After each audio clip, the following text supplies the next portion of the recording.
Today we made a pizza to represent SOHCAHTOA because the pizza looks like a triangle, as you can see. And we know the cosine of angle A is angle A, and we're trying to find out the sine of angle A. So, because we know it's SOHCAHTOA, and where the sine is the opposite over hypotenuse and the cosine is adjacent over hypotenuse. So we know that these two, the hypotenuse has to be the exact same. So we have to be looking for something with the hypotenuse of 7.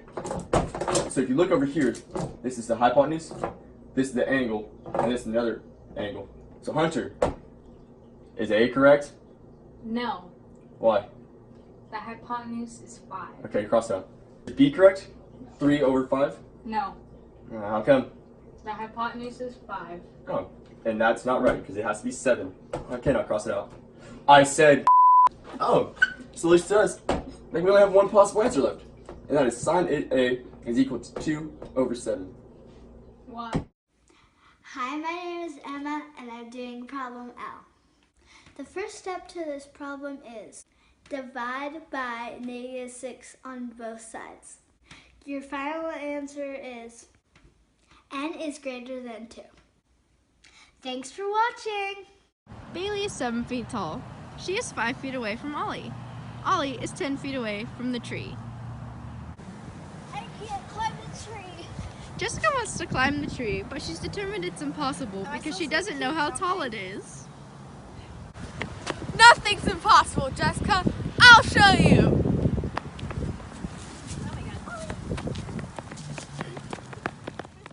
We can help Jessica solve this problem by using math. Using the given measurements, we are able to set up a proportion to give us the missing height of the tree. Set the corresponding measurements equal to each other, so Bailey's height over her distance from Ollie equal to the tree's height over its distance from Ollie. Now you cross multiply. After cross multiplying, you should get 70 equals 5x. Divide both sides by 5, where you should get x equals 14. Thanks to math, we know the height of the tree is 14 feet. Oh. Now that I know the height of this tree is 14 feet, I can climb it. Thanks, math. What's up, it's your boy Yang25 here. Today's YouTube video, I'll be showing you guys how to solve number 38. Alright, so number 38 was 3x plus 4 times 2x minus 1 times 4x plus 5. Alright, so basically what you want to do, you want to isolate 4x plus 5 just because, and then you'll have the first two parentheses by itself. Then, what you want to do is 3x times 2x, then 3x times 1. Then move on to the next number, which is 4. 4 times 2x, 4 times 1. Then once you have that, you should have 6x squared minus 3x plus 8x minus 4. Then once you have that, you want to add the third parentheses back into the equation, which is 4x plus 5. Then after that, you would want to distribute the 6x squared to... Why'd you stop? Then you'll distribute 6x squared minus 3x plus 8x minus 4 into 4x plus 5. Then you'll get 24x to the third plus 30x squared plus 20x squared plus 25x minus 16x minus 20. Then you want to combine like terms. Once you combine like terms, your final answer would be 24x to the third plus 50x squared plus 9x minus 20.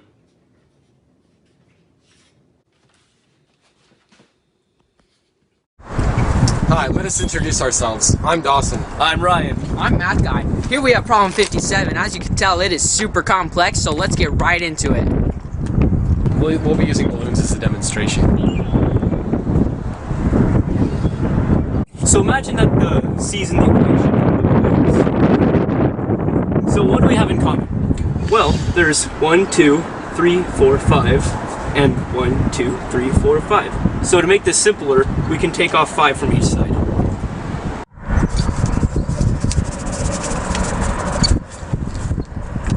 Hey, you're doing 4. 4. First, we're going to start with the numerator. 1.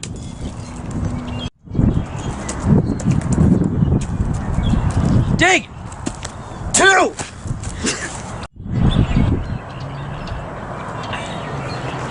3.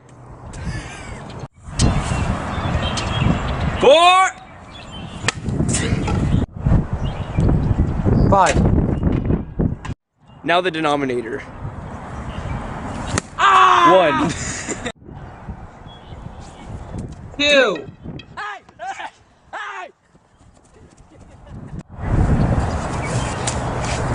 3 shots, you're out!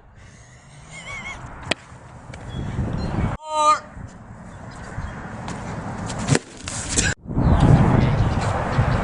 5. Mission complete.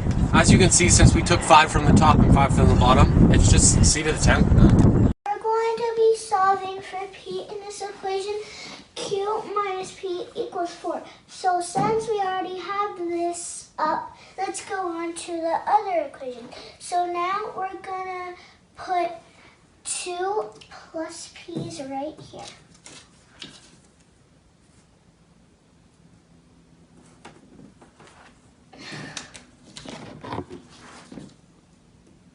Now we're gonna put a line. And now we're gonna put Q. Oops. Q.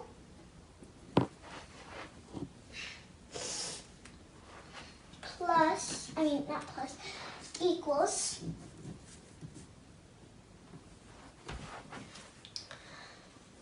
P.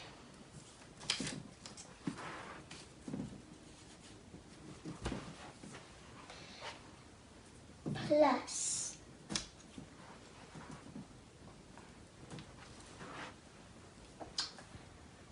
4.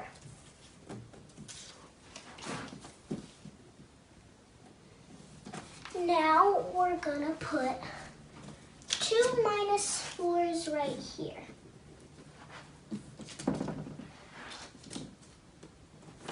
Now we're gonna put a line. And now we're gonna put P equals Q minus 4. There you have it. So problem finished. P equals Q minus 4. Is your answer.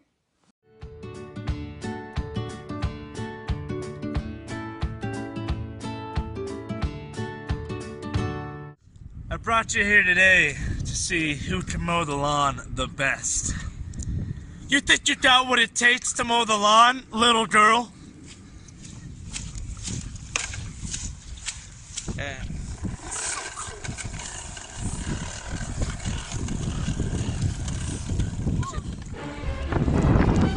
This fatal combination. If Samantha only knew that she could do it in 4 hours, that Bobiana could have done in 3, and if they didn't start at the same time, it wouldn't have ended it in 1.71 hours. Put 1 over 3 because it would take Barbara 1 hour to mow 1/3 of the lawn, and Samantha 1 hour to mow 1/4 of the lawn. Multiply by 3 and 4 to get a common denominator of 12. Change 1 to 12 over 12 so that you have 3 common denominators. Since there's an addition sign and an equal sign, you can cross out the common denominators. Divide what is left to find x. If only I knew it would take 1.71 hours for us to mow the lawn together. If I could fly, I'd be coming right back home to you. I think I might.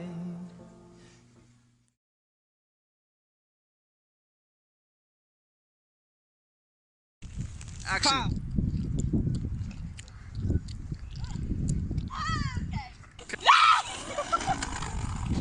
You're a piece of garbage. Okay, so for this CAASPP review problem, we are doing the square root of 3 to the power of 8, which is really a pretty simple question. Now, so the formula that we're going to use today is the z root of x to the power of y. So that would equal x to the power of y divided by z. So now let's use that in our problem, the square root of 3 to the power of 8. So that would equal 3 to the power of 8 divided by 2. 8 is the y, 2 is the z, 3 is the x. And then that would equal 3 to the power of 4. And that is your answer. That is how you do math.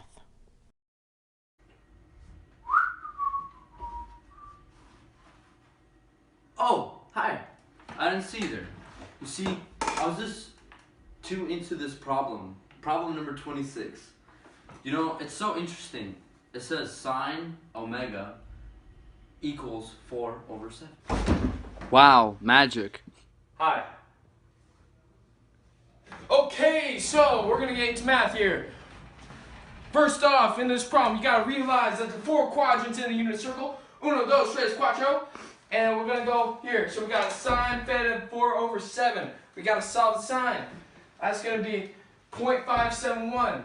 And as you notice, we have a sine inverse right here. You know what I'm saying? We got a sine inverse.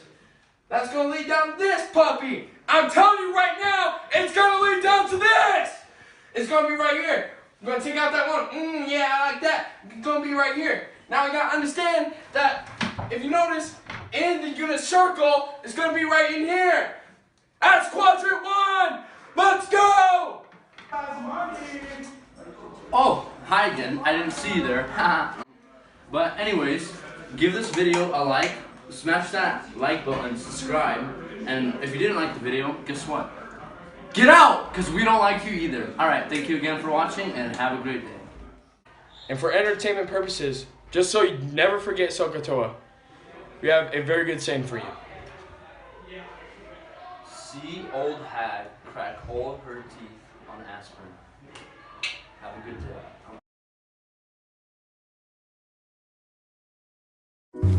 So what did you do today? Oh, just math. Wow, that's so cool. Yeah. Whoa! Oh my god! gosh. I didn't see you there. Yeah, let's figure inside. Yes. Let's go. Hi guys. So we just found our new friend on the ground.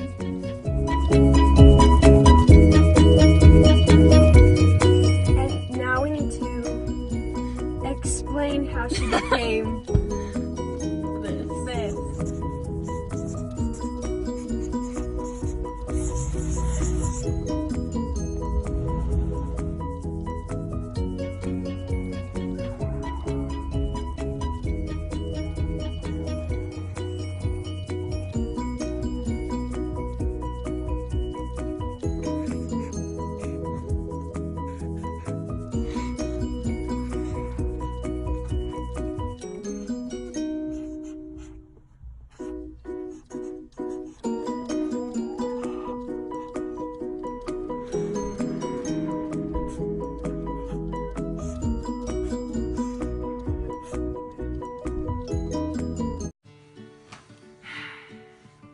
Oh, hi. Didn't see you there. This right here is the problem we're going to be doing today. For this example, what we're going to do is factoring the equation. What is factoring? It's just breaking numbers into its smaller pieces. You want to see? And now it's split up into its pieces. Here, we gotta take out a 6. They got a 6 in common. And then here, this right here is the difference of 2 squares. When you do that, you get this whole thingy board.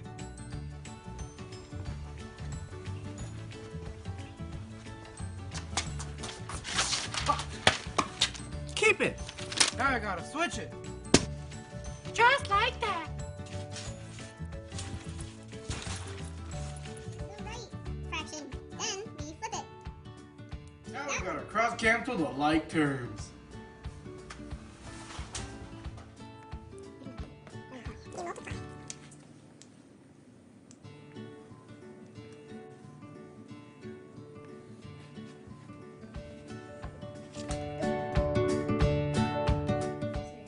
Howdy, nice to see you guys in here.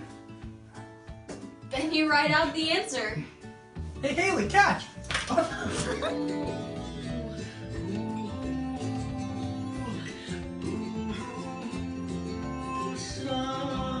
gonna get copyright strike.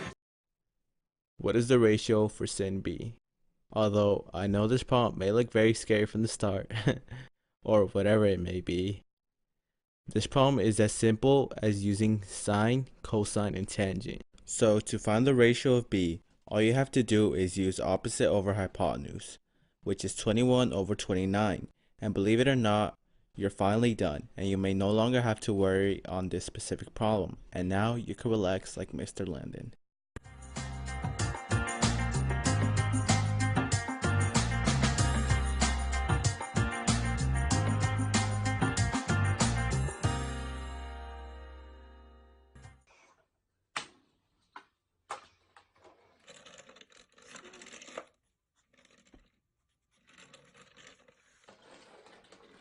I don't know how to do this problem. Santiago, do you know how to do this problem? I'm just playing with my cutie cards, bro. That's a neck. Well, it looks like I gotta call Justine. You know what's cuter than this car? Your mom.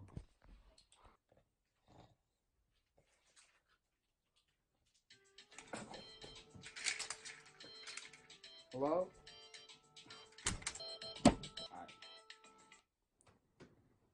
Hello?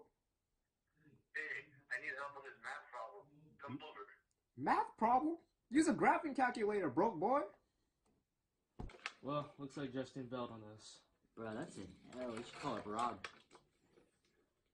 Oh, it's probably my girl, man. Dang, it's on now. Hello? I guess, man. No date then. Shoot.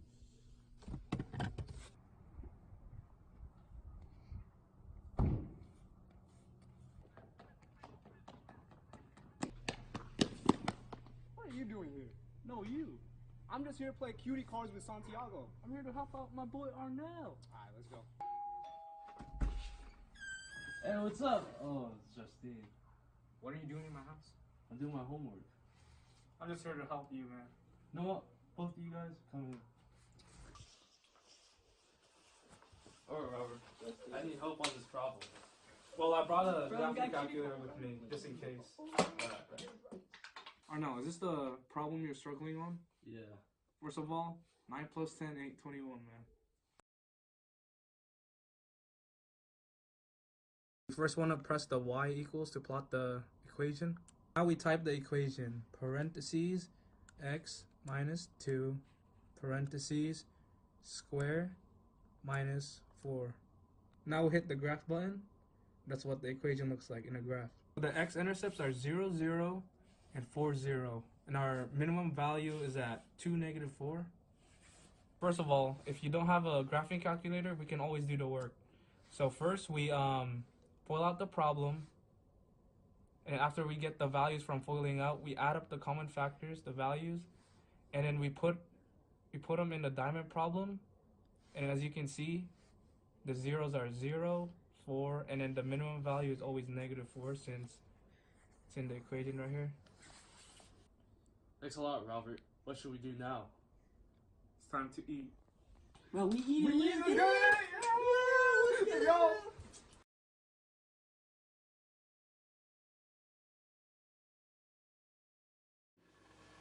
I've only got one question for you. A train travels 250 miles at a constant speed, x. 250 miles in 5 hours. Write me an equation that can be used to find the speed of the train. You have 24 hours.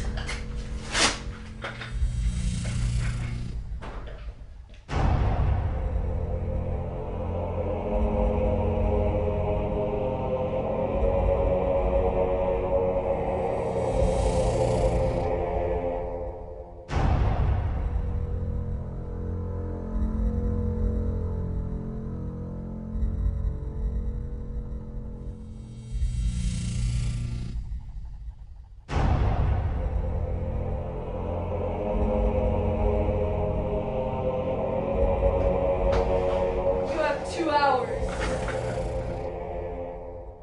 What does it mean? I don't get it.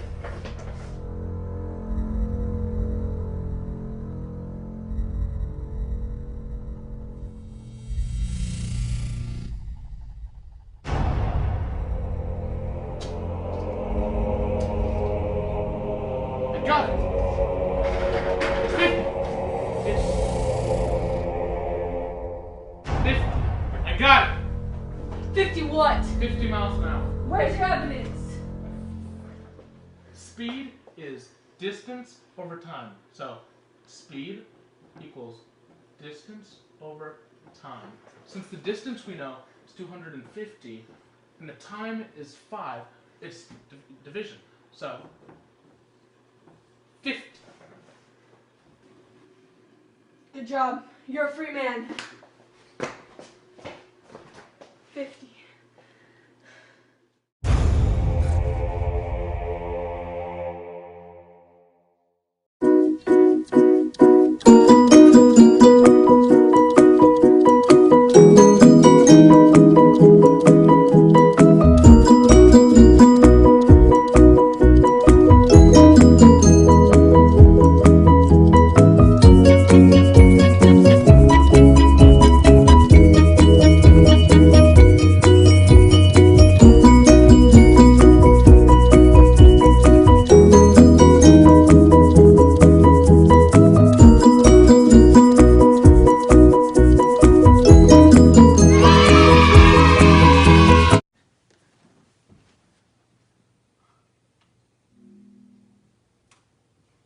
This is Adrian. He has Netflix.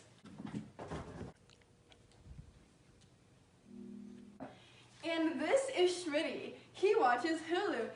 Schmitty and Adrian always fight over which movie subscription is better.